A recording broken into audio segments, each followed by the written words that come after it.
So today, the skill that I will be teaching is the 1-2 in boxing, which requires a jab being thrown and then a cross.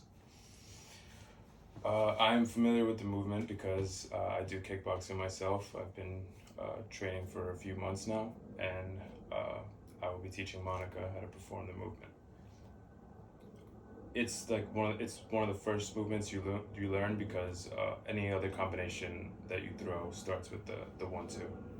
And I will be using the freezing, the degrees of freedom, and reinforcement and motivation as the concepts for this.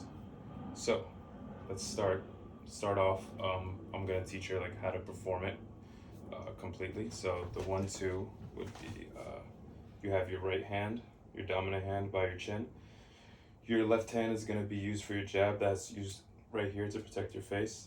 And then when you throw it, you have to make sure you're stepping into it. So you have to throw it like this while you're keeping your dominant hand like this, protecting your chin.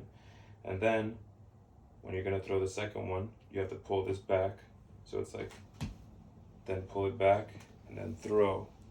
And then make sure that your left hand is protecting your face and your right foot is also doing a pivot. But I will be breaking down this movement so she understands the details of it. So just to start things off, just stand. So with your left hand like this.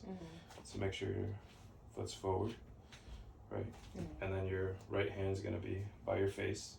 Make sure it's protecting your face, your chin. So like right here. Okay, so the first movement you're gonna do is just throwing the jab. You don't have to move your legs at all, just that. So you have to practice throwing it like this. Look at my hand, it's like this. And you practice throwing it like this. So like on your eye level. So throwing it like this, yep. Just do that like several times. You could do it faster. Okay. So, more? Yeah. Okay. Yeah, just keep doing it. Okay. Now, practice throwing your cross now.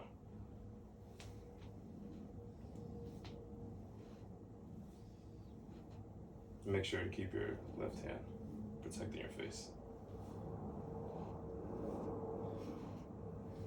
Okay, that's good. Now, you could practice. So remember when I told you have to step into it? You could just practice your left foot just stepping forward. Just practice while keeping your hands like this. Just step forward. Just step forward. Yeah. It's really important for her to step forward because while you're throwing the jab, because that's where your speed and your power comes from.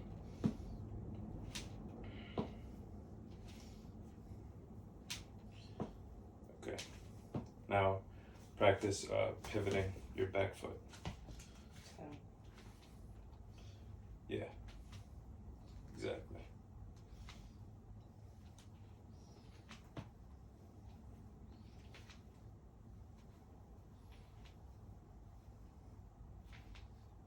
Okay, now we'll start off putting it all together little by little.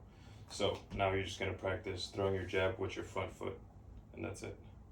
So stepping into it. So make sure you're stepping into it. Yeah. Good. Make sure your right hand's protecting your face.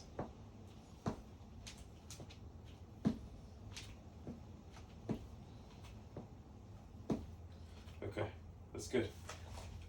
Make sure when you're throwing this also that you're like breathing. You're not like holding yeah. in my breath. Yeah, that you're not holding in your breath. Okay. So do it again, but breathing out when you do it.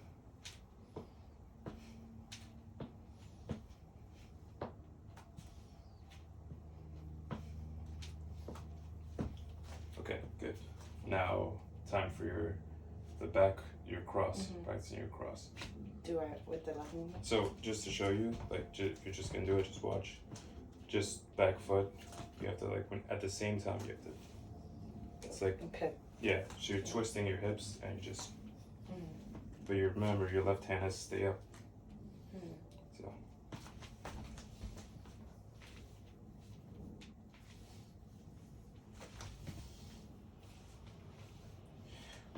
One thing that's very important is to not be flat-footed. So kind of like standing Wow. on your Toes. not your toes, but the balls. Yeah, the feet. balls of your feet. Mm. Yeah.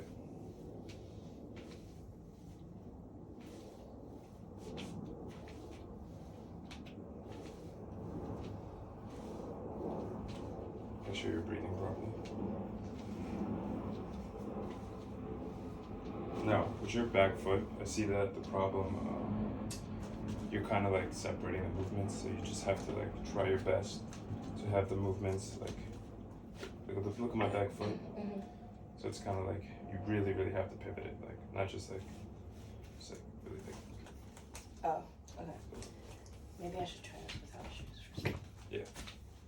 Okay, so.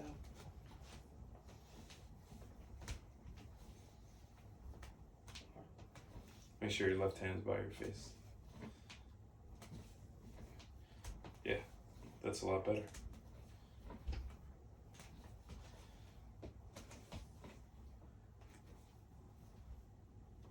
Good? Yep. Okay. Now let's try to put it all together. I know this would be a little difficult because this is all new to you, but yeah, just all together. Try your best to just have it like fluid, but yeah, just 1, 2, and make sure you're stepping into it. Oh, okay, got it. Yeah. Okay. It's okay. 1, 2, or I should keep Yeah. my phone. Alright. Step 1, into it. 2. Okay, wait. Yeah, it's okay. 1, 2. 1, 2. 1, 2. Oh, no.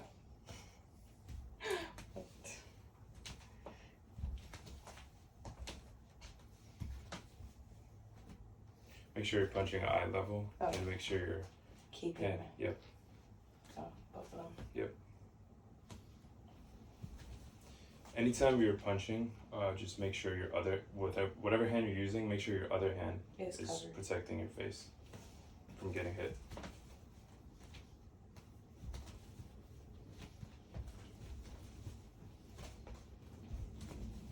Oh, that one.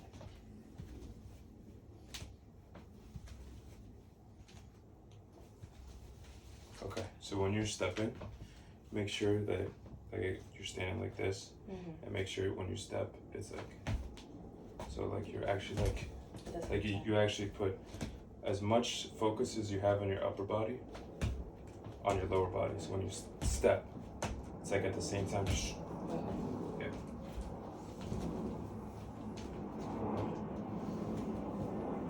Yep. Make sure. Oh, Right yeah. hand. Yep. It's very important to practice these movements if you want to get better. Mm-hmm. And there's different ways to practice it. Obviously, she's just starting off, so she's just practicing it by shadow boxing. This is what it's called. There's also hitting the heavy bags with gloves on, and then there's sparring.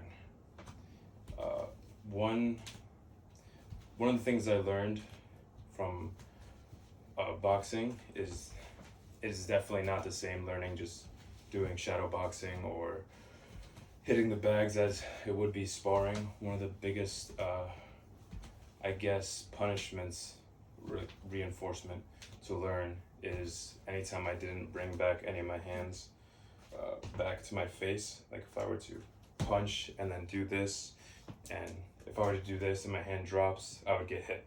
And that's a big reinforcement that's used. And then when it comes to there's also like reinforcement by yourself. Since I taught her this and I taught her all the details, she can pick out the mistakes that she's doing while she's doing them, whether it's like the footwork or her hands not being up, because I keep emphasizing that. And when I was first learning, I was not able to learn that way because my trainer, there's like more than 10 people in the class. So he's not able to just individually come up to me and teach me, hey, you can't do this, this, and that. I learned more through sparring, because anytime I didn't leave my hand up, I would get hit, and that would help me learn a little more. But when it comes to motivation, it also depends if you're just doing it as just a workout to get in shape, or you actually want to learn how to actually fight. So it depends how hard you will actually go in practice, also in sparring in different situations.